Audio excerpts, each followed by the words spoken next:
Nakapiit na sa New Quezon City Jail si Senador Rodante Marcoleta matapos kumpirmahin ng Philippine General Hospital na wala itong kondisyong medikal. Yan ang report ni Carlo Candelaria. Pasado alas 8 ng umaga nang dumating sa Sandigan Bayan si Senador Rodante Marcoleta sakay ng coaster ng PNP. Nakasuot ng bulletproof vest at naka-wheelchair ang senador nang humarap sa Sandigan Bayan 3rd Division para sa pagdinig kaugnay ng kinakaharap niyang kasong plunder dahil umano sa hindi niya idineklarang campaign donations.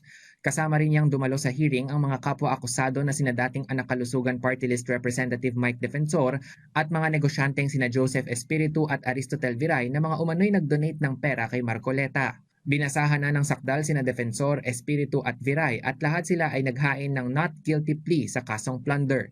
Si Marcoleta naman ay hindi pa naa-arraign dahil nakabinbin pa ang kanyang motion to quash o hiling na ibasura ang kaso. Samantala isinailalim din sa pagdinig ang medical findings ni Marcoleta. Humarap sa korte si Philippine General Hospital Director Dr. Gerardo Legaspi na nagpaliwanag ng isinagawang medical exam sa senador. Lumalabas na walang kondisyong medikal si Marcoleta na nangangailangan ng patuloy na pagka-confine sa ospital pero inirekomendang i-isolate ang senador dahil sa kondisyon nito. Dahil dito, iniutos ng Sandigan Bayan ang paglilipat ng kustodiya ni Marcoleta patungo sa New Quezon City Jail Male Dormitory sa Payatas. Agad namang tumalima dyan ang PNP. So today, may order yung 3rd Division, no?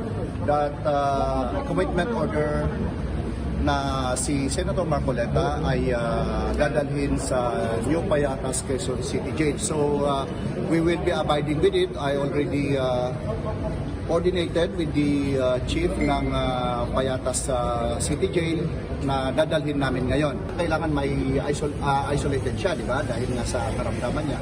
And nakita naman na yung facility na yon and the BGMP can provide with that. Magmula nang dumating hanggang sa umalis sa Sandigan Bayan ay hindi na nagbigay ng pahayag si Marcoleta. Samantala, binisita ng mga justices ng Sandigan Bayan ang detention facility sa Quezon City Jail kung saan pansamantalang ikukulong si Senador Marcoleta para sa kanyang isang linggong isolation. Matapos questionin ng kampo ng senador kung may pasilidad ang naturang kulungan. Itinakda ng Sandigan Bayan 3rd Division sa August 10 ang pre-trial sa kaso ng tatlong kapwa-akusado ni Senador Marcoleta.